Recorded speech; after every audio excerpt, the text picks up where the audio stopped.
Okay, hello students. Today we will do physics experiment name to determine resistance per centimeter of a given wire by plotting a graph of potential difference versus current. So in this experiment we will study the V and I graph. So we will plot a graph between V and I. Okay, so this is the apparatus.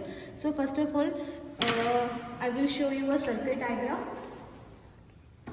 So this is a circuit diagram.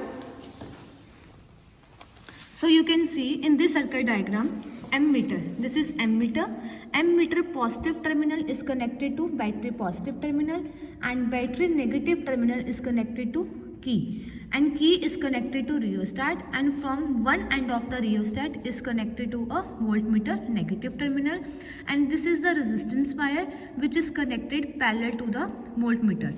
So in this experiment what we need this is we called rheostat, this is voltmeter, and this voltmeter is of range 0 to 5 volt, and this is ammeter. Ammeter measures the current and voltmeter measures the potential, and this ammeter is of range 0 to 3 ampere, and this is we called one way key. This is our battery. Okay, so how we have to perform, and this practical experiment is based on Ohm's law, which you have studied in class 10th also. So it states that current flowing through a conductor is directly proportional to the V, which means V directly proportional to I, and when we remove the proportionality sign we have a constant term called resistance. So in this experiment we have to find the resistance, and the formula of resistance is R is equals to V upon I.